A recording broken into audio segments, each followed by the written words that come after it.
Eh ben, je m'appelle Roger Perret, je suis à la retraite depuis quelques années maintenant, mais mon parcours professionnel a toujours été d'être auprès des salariés dans le cadre de diverses activités, et puis en même temps j'ai été pendant une douzaine d'années l'adjoint de Roger Clavier durant sa mandature.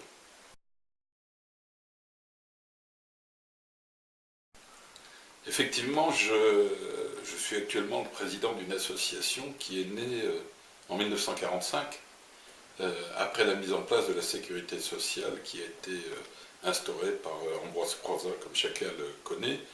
Elle avait pour vocation de soutenir les retraités en 1945, et aujourd'hui elle a toujours la même vocation, à savoir aider les retraités à la fois dans la partie ludique des choses, mais aussi dans le cadre de la solidarité qui doit s'exprimer envers les retraités, parce qu'aujourd'hui, ils connaissent malheureusement un certain nombre de difficultés.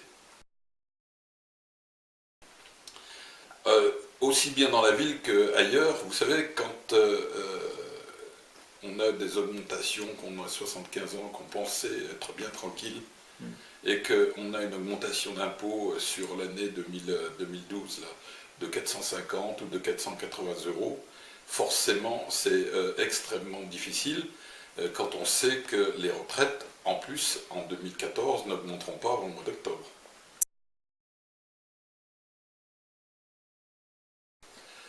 À la fois parce que Annie, je la connais depuis quelques années, hein, nous avons été ici voisins. Je sais qu'elle est engagée dans l'activité militante. C'est aussi une femme, et je pense que c'est bien pour la ville de Fleury-Mérogis. Je connais son engagement à la fois syndical, politique, sa proximité vis-à-vis de la population.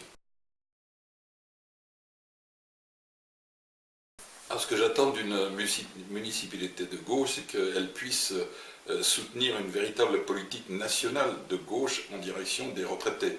Néanmoins, vis-à-vis de la ville, il y a plusieurs types de choses qui pourraient être faites. Notamment, on sait que les gens sur cette ville, et notamment les plus âgés, les retraités, habitent la ville depuis très très longtemps. Depuis très très longtemps. Quand ils habitent dans un logement ou dans des bâtiments où il y a l'ascenseur, tout ça va bien. Quand il n'y a pas l'ascenseur, ça pose des problèmes, comme aux résidences par exemple.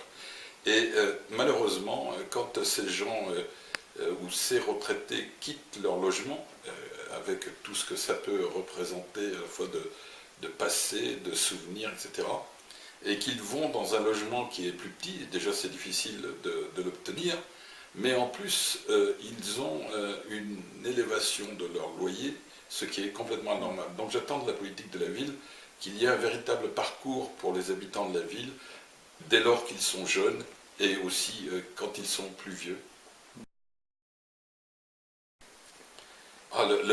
Dans le message que je souhaite adresser, c'est plus un message d'espoir. On est effectivement dans une situation aujourd'hui où une multitude de difficultés existent. Ces difficultés sont le fruit de choix politiques.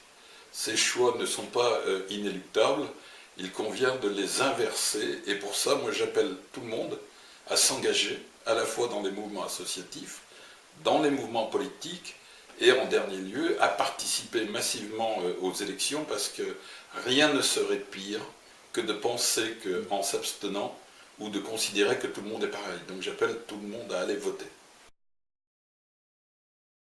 Mon mot de la fin, ce serait que véritablement l'ensemble des populations, de la population de Fleury, mais aussi ailleurs, prennent toutes ces responsabilités.